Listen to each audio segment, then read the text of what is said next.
tidak mengetahui makna sesungguhnya dari integrasi nasional. Padahal integrasi nasional merupakan upaya pemersatu kita sebagai warga negara Indonesia. Oleh karena itu, penting bagi kita untuk dapat memahami integrasi nasional dengan benar agar kita tidak menyalahartikan integrasi nasional.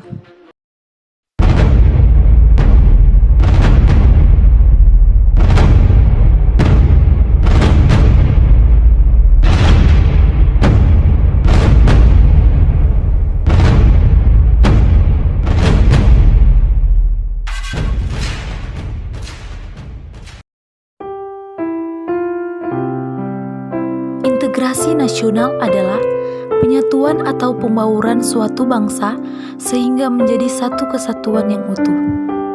Secara etimologi, integrasi nasional berasal dari bahasa Latin yaitu integrate, yang berarti memberi wadah bagi unsur tertentu demi mewujudkan suatu keseluruhan. Sedangkan kata nasional berasal dari bahasa Inggris yaitu nation yang berarti bangsa.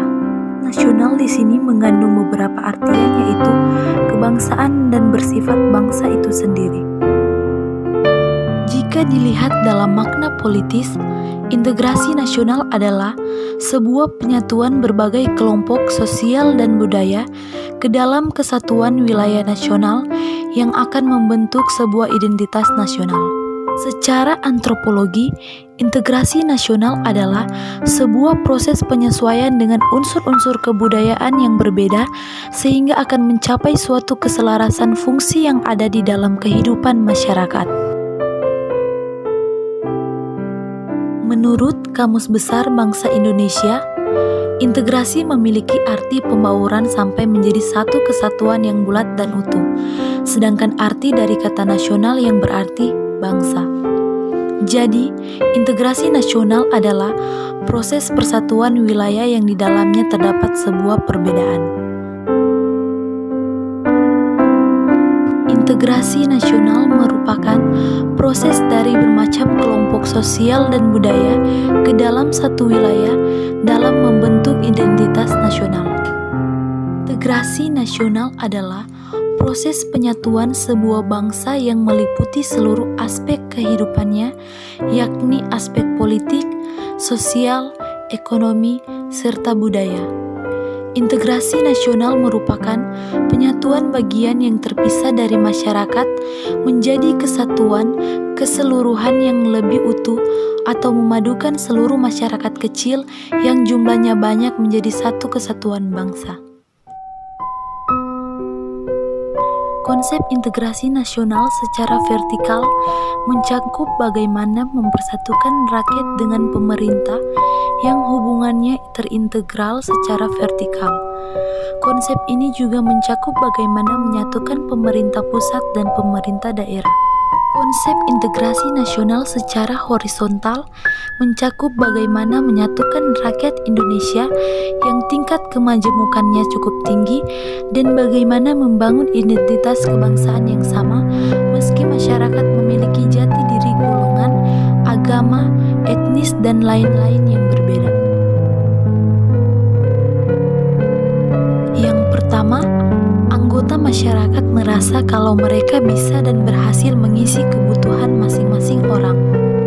Yang kedua, terciptanya kesepakatan bersama mengenai norma-norma dan nilai sosial yang dilestarikan dan dijadikan pedoman.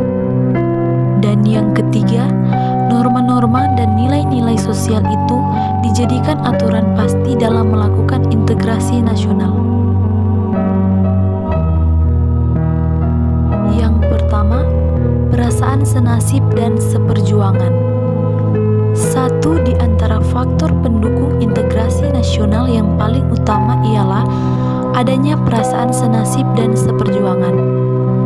Hal tersebut muncul saat masa penjajahan, di mana warga Indonesia bersatu untuk merdeka karena dilandasi keinginan yang sama tanpa memedulikan suku, agama, ras, dan golongan. Kedua, keinginan untuk bersatu. Satu di antara peristiwa yang menunjukkan keinginan persatuan Indonesia adalah Sumpah Pemuda pada tanggal 28 Oktober 1928. Warga Indonesia ingin bersatu dalam semangat perjuangan yang sama sesuai cita-cita nasional. Yang ketiga, rasa cinta tanah air. Faktor yang memengaruhi integrasi nasional juga karena adanya rasa cinta tanah air di kalangan bangsa Indonesia. Hal itu dibuktikan saat masa perjuangan dalam merebut, menegakkan, dan mengisi kemerdekaan Republik Indonesia sampai sekarang. Keempat, wujud ideologi nasional. Integrasi nasional menjadi wujud dari ideologi nasional yang telah disepakati bersama. Lewat ideologi Pancasila, Indonesia yang mempunyai banyak perbedaan atau keragaman bisa tetap bersatu. Hal itu dikarenakan karena nilai-nilai Pancasila yang diterapkan dalam kehidupan bermasyarakat, berbangsa, dan bernegara. Kelima, budaya gotong royong.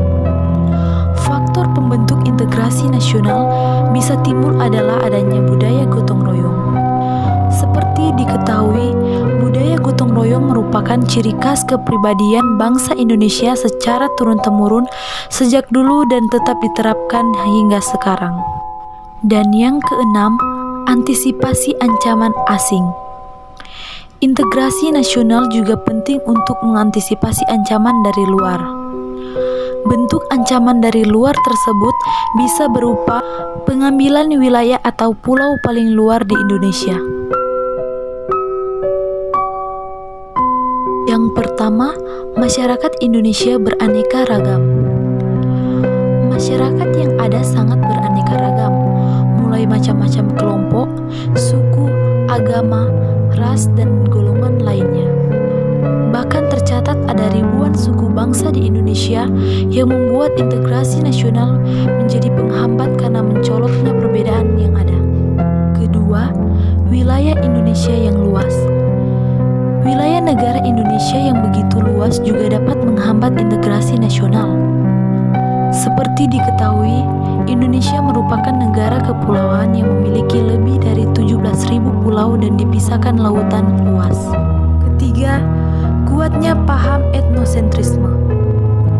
Etnosentrisme adalah fanatisme suku bangsa yang mempersiapkan kebudayaan yang dimiliki lebih baik dari kebudayaan lainnya. Hal ini membuat tiap suku di Indonesia menganggap bahwa budayanya lebih baik dari suku lain. Kondisi tersebut bisa menjadi ancaman integrasi nasional. Keempat, tidak meratanya pembangunan. Dengan wilayah Indonesia yang begitu luas, tantangan dalam melakukan integrasi nasional ialah adanya ketimpangan pembangunan. Daerah di Pulau Jawa dan Indonesia bagian barat mungkin cenderung lebih maju pembangunannya daripada wilayah Indonesia Timur. Hal tersebut dapat menimbulkan rasa tidak puas bagi sebagian pihak. Yang kelima, budaya asli mulai tergerus. Mulai tergerusnya budaya asli Indonesia juga bisa menghambat integrasi nasional. Lemahnya nilai-nilai budaya bangsa terjadi akibat kuatnya pengaruh budaya asing yang tidak sesuai dengan kepribadian bangsa, baik melewati kontak langsung maupun tidak langsung. Sumpah Pemuda adalah satu pergerakan kemerdekaan Republik Indonesia yang dilakukan oleh para pemuda-pemudi Indonesia dengan menyatakan janji satu tanah air, satu bangsa, dan satu bahasa. Sumpah Pemuda memiliki cerita sejarah dan tujuan yang sakral bagi bangsa Indonesia.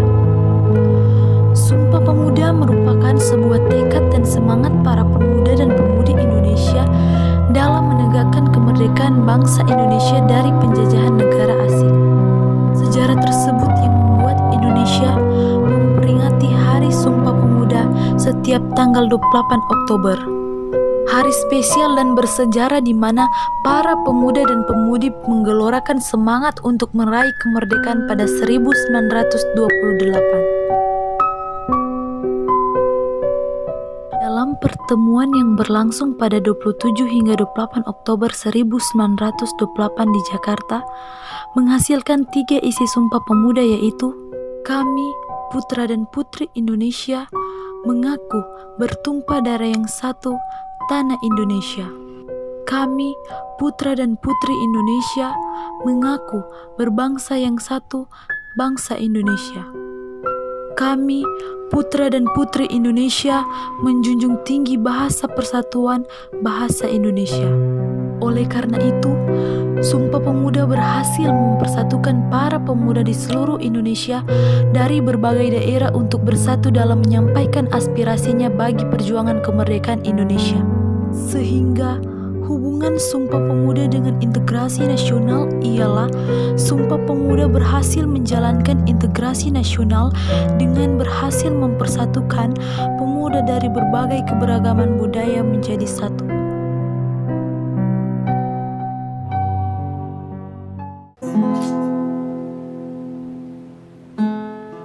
Tahu nggak? Kemarin ternyata pemilu yang kemarin itu curang tahu. Iya nih, aku lagi baca ceritanya. Aduh, paslon nomor 3 ternyata tuh curang. Iya, aku juga baca berita yang sama loh, katanya curang. Aduh, gimana sih?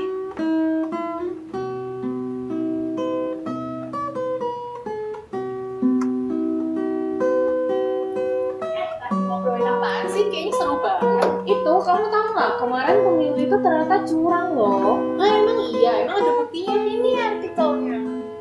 Ih, kalian mah jangan percaya kayak gitu-gituan. Soalnya itu masih kayak asumsi gitu. Belum ada bukti yang valid. Iya, ini lihat nih ada berita klarifikasi dari MK. Jangan cepat percaya hoax itu bisa memecah persatuan kita. Aduh, hampir aja kita merusak integrasi nasional kita cuma karena hoax doang. Thank you ya.